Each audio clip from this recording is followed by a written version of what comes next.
Bisa dilakukan dengan sesederhana menggunakan barang-barang buatan lokal seperti yang dilakukan Presiden Joko Widodo. Setelah sepatu, kini Jokowi ketagihan menggunakan jaket buatan Indonesia.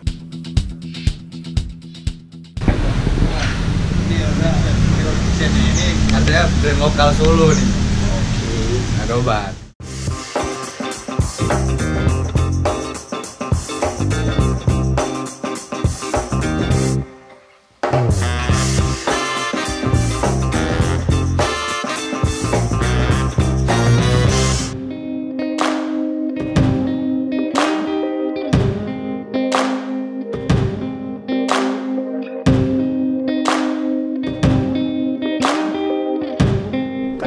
Jadi ini aku udah baca-baca kan Bang, tentang Rondivision dan udah tahu lama juga. Berdiri 2007. 2007. Sebenarnya basicnya gue bikin brandnya 2006 sih. Brandnya 2006. Gue bikin brand tuh 2006 terus bener-bener kayak gue populerin di 2007 gitu loh. Baru populer 2007. Kayak tapi udah awal mulai ngedaftarin ke Haki gitu-gitu 2007. Nah itu penting tuh ya? Iya, itu penting banget karena gue sebelumnya 2003 udah punya brand. 2003 udah punya brand? Iya, cuman bareng sama teman-teman gitu kan. Waktu tapi yang 2003 tuh udah nggak lanjut lagi sekarang? Enggak, 2003 gue bikin brand, 2006 gue bubar. 2005 gue bubar, 2006 gue bikin Rondivision? Yes, gitu. Dan namanya dari awal langsung Rondivision? Iya, karena waktu 2003 gue bikin Rondivision itu, gue 2003 bikin brand yang sama teman-teman yang ankles itu tuh gue ngedaftarin Haki kan. Apa nih kalau ngedaftarin Haki biar agak cepet gitu. Ya feeling gue sebenarnya harus vocab yang memang enak. Jalan. Yang jarang gitu. Belum banyak gitu. Kayaknya apa itu ya itu ibaratnya kayak stigma gue sendiri sih. Cuman gue nggak tahu ternyata entah bener atau enggak. Cuman gue akhirnya gue bikin brandnya adalah Round gitu. Rio Owner. Oh artinya ada artinya, jadi nggak sekedar ngasal ya? Iya, emang artinya Rio Owner. Iya, itu kayak apa ya, semacam gue bikin brand itu tuh sebagai ya itu gue gitu. Terus single owner gitu kan, maksudnya single owner dalam artian foundernya juga gue sendiri gitu kan. Jadi yang untuk ini yang 2003 tadi partneran bareng teman-teman kuliah. Ini sendiri. Wow, luar biasa. Gitu. Pengen juga kayak punya sendiri banget. Nggak, tapi emang nggak semulus terus ya, maksudnya nggak mulus-mulus aja maksudnya kayak pasti ada hambatannya ya gue bilang gitu, karena gue juga waktu 2003 sampai 2005 kan masih banyak pelajaran yang gue belum dapat gitu, entah dari produksi, entah dari marketing dan sebagainya. Jadi gue bilang ya akhirnya gue belajar dengan proses sih kalau gue bilang. Jadi kalau ditanya si Ron tuh apa sih, lo tipsnya apa sih? Baca buku? Enggak gitu. Gue ikut seminar? Enggak gitu. Apa nih? Tabrak aja deh gitu. Maksudnya dalam artian learning by doing aja ya, lakuin dulu, lo dari situ lo dapat case, lo belajar dari case yang lo dapat itu, maksudnya kayak hambatannya tuh apa aja gitu.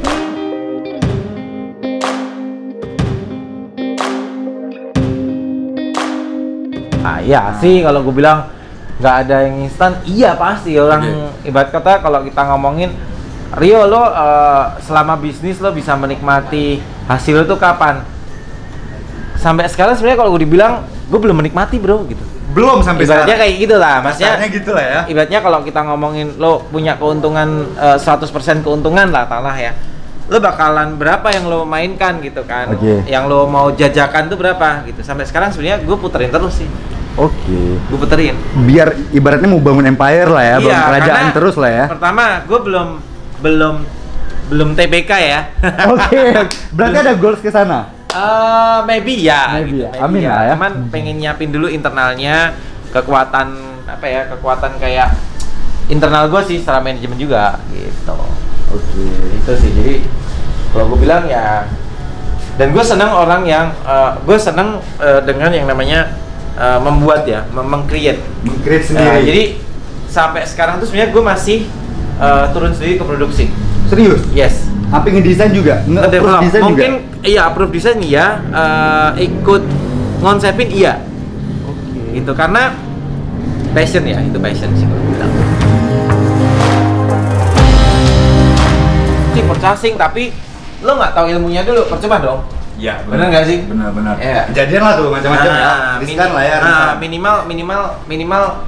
Minimal tahu lah dikit lah ya, tipis-tipis lah ya gitu. Akhirnya juga belajar bareng juga. Kita duduk aja gimana? Kita duduk aja. Nah, sikat, gue udah siapin. Sebelum itu, pernah nggak terjun ke bisnis lain selain fashion? Apa ya? Kalau gue jiwanya dagang dari kecil sih ya. Okay. Jadi kayak mungkin sempet gue ada histori yang ada di Google juga. Gue sempet waktu SMP untuk ngedapetin uang saku, gue harus jualan gorengan yang dibikin nyokap gue gitu-gitu. Pernah tuh ya? Pernah. Kalau aku SMP. jualan canai bang. Canai. Oh, roti. Yoi. Berarti lu utang sama gue, lu harus bikinin. Karena nggak ada di sini. Ya, asik. Bukan bang, jadi ceritanya sama tuh. Oh, punya gimana? mama bikinin buat kita. Oke. Kita makan di rumah, sama kita jualin. Oke. Sorry, apa nih? Bull Syndicate.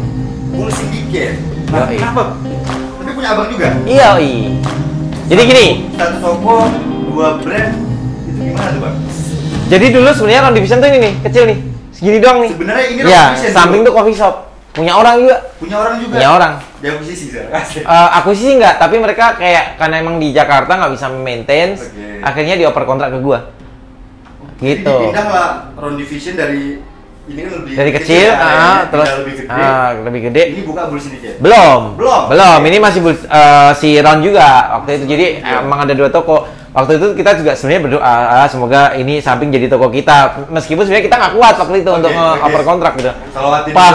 Pas kebetulan dia oper kontrak nih yang punya, anjir gua pusing pala tuh.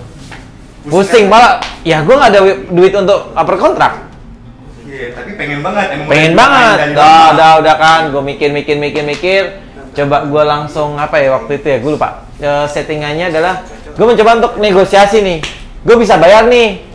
Tapi gue jalan dulu, boleh nggak? Gue DP-in dulu uang gue seadanya dulu nih, boleh nggak? Gitu waktu itu. Tapi harus jualan. Yoi.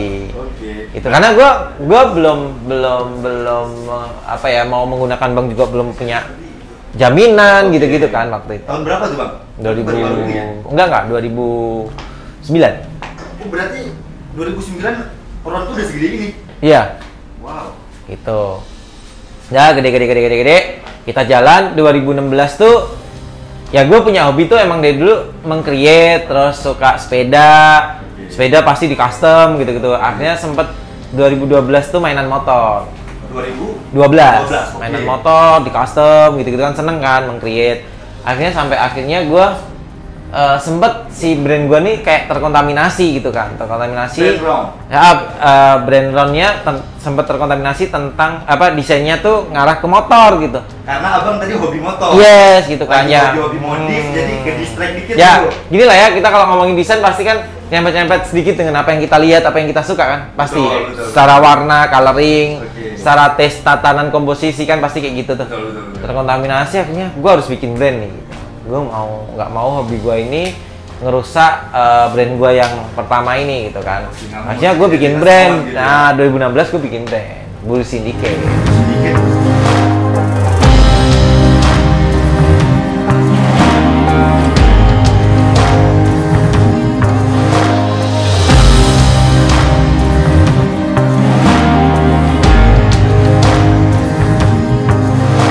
Gue pakai 2015 diajakin tuh Mas Gibran karena temen. Mas Gibrannya Pak Jokowi, anak presiden kan.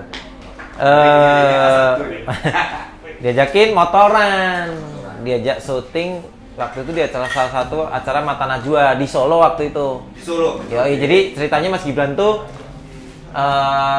pakai motor kita karena motornya dia belum jadi. Mas, motor gue belum jadi nih, gue harus pakai motor nih karena shootnya tuh ceritanya dia sama gengnya gitu loh. Sama geng motornya. Udah pakai motor kita kan.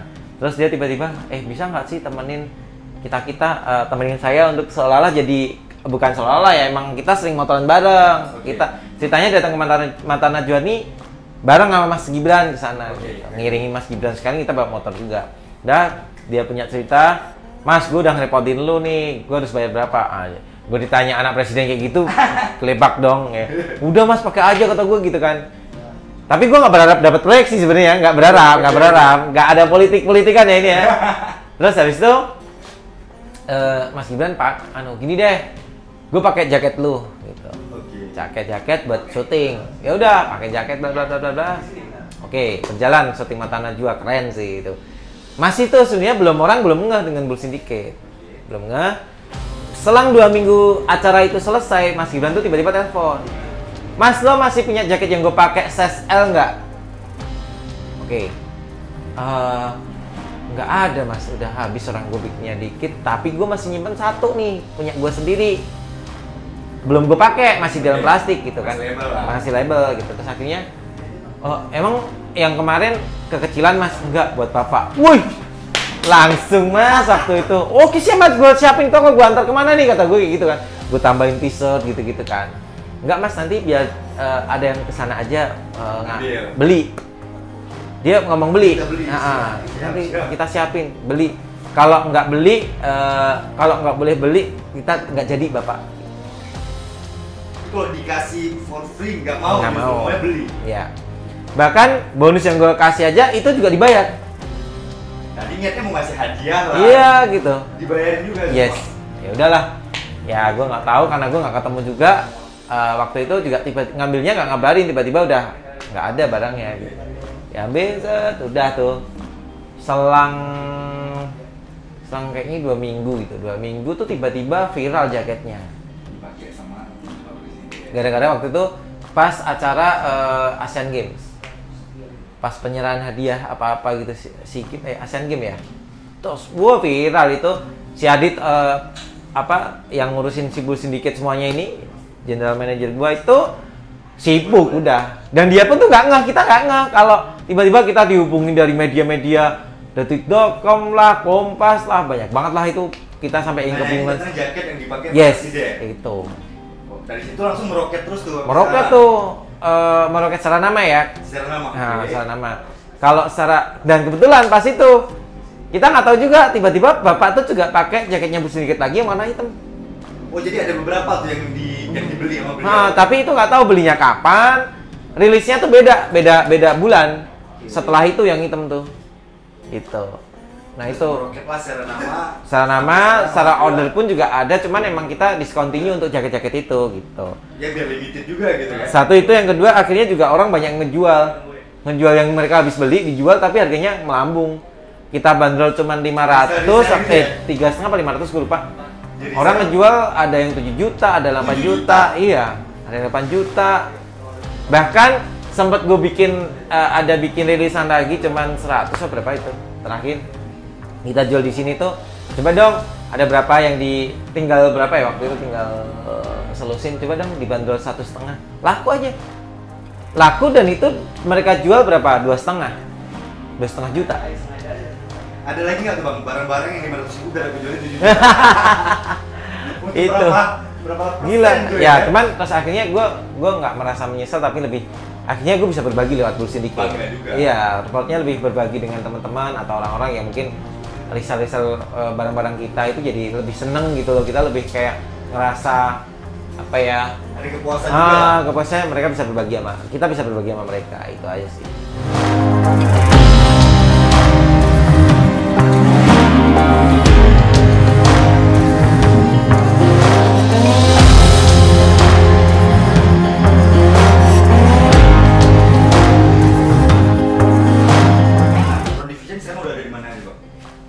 Round division sih kalau kita masih nggak terlalu banyak sih, kalau untuk buyer banyak. Cuman kalau toko kita sendiri ada Semarang, ada yang masih di Jawa ini, di Sragen, di Semarang, Boyolali, Purwodadi, Karanganyar deh tadi ya. Mana lagi ya gue? Semarang nih, abis ini mau ke Jogja sama ke Makassar. Oh Makassar? Berarti sementara sejauh ini masih di Jawa Tengah nih? Jawa Tengah dan di luar Jawa Tengah gimana? Di luar Jawa Tengah tuh lebih ke distribusi outlet ya. Distribusi outlet? Ya jadi kayak authorized dealer. Jadi kita punya tokonya teman, kita punya space sendiri di sana. Oke, mirip-mirip consignment gitu ya, consignment. Ya. Itu banyak tuh ya? Banyak. Jakarta, Pontianak. Itu terbuka untuk umum nggak tuh bang? Maksudnya gimana itu? Maksudnya itu abang cuma kerja sama kawan-kawan abang yang punya brand di daerahnya? Iya, atau siapa aja yang ibaratnya, aku nih misal dari Aceh, bang aku ngambil ron lah buat dia. Bisa terbuka. Umum ya. Jadi Jadi kolaborasi aja sih. Iya bisa, bisa. Kayak Bulls Syndicate ini sebenarnya juga banyak, cuman kita milih-milih tuh. Karena kita pengen eksklusif aja karena ketika barang kita distribusiin tuh harus senyawa gitu, sinerginya tuh dapet gitu, nggak asal toko tapi lo ngejualin cuman nggak dapet nyawanya. Gue kayak brandnya tuh kayak ya udah lo bakalan nggak maksudnya nggak legend gitu karena kita punya punya tagline no story no legend. no story no legend, asik. No story. No legend no story gitu. No legend no story. Okay. No guts no glory, no legend no story. Gitu.